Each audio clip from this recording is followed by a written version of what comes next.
This is Adam with A&B Woodshop, and I wanted to share with you how I made my router tick mark jig for my Ridgid brushless router here.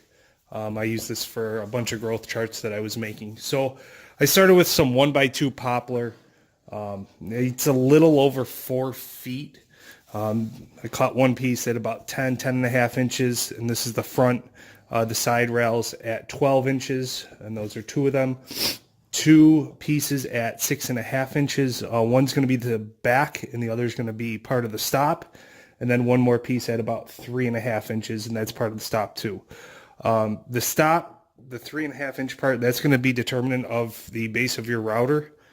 So it could be a little bit more or a little bit less. For hardware, some 1/4 inch by 2.5 inch bolts, 4 of them, 4 1 1/4 inch spac screws.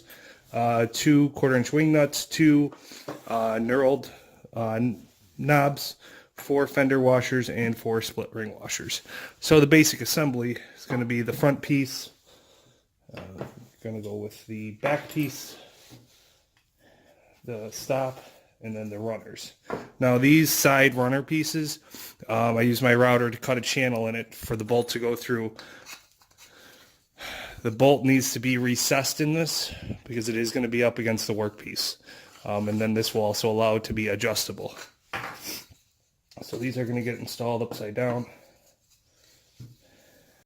like that.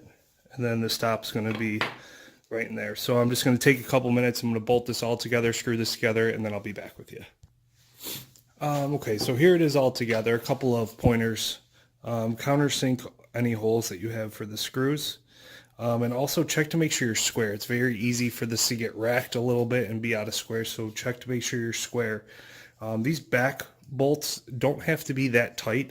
They just have to be snugged up so that when you saddle this over the board, you can slide it. If you have it too tight, it's going to be difficult to slide in, and it's going to make it a little bit harder to use this jig. So you can see the way that the jig hugs a board, and then the router will fit in here, slide it in, move down to the next spot, slide it in, move down to the next spot. You can see where I have the line where the router is going to go, and then this is about 1 inch apart on each one. So once I start and I make my first mark, I can just line it up and go. I don't have to measure out each one individually. And then the depth stop is adjustable. I did end up, when I was using this, I was marking them at common spots. So this one was 1/2 inch so that I could just slide it up there. And it was an easy repeatable. It takes me about 4 minutes to do all the router ticks on a single growth chart. And that's about 6 feet of ticks on it. So let me know what you think about this. If you have any questions, let me know. Thanks for watching.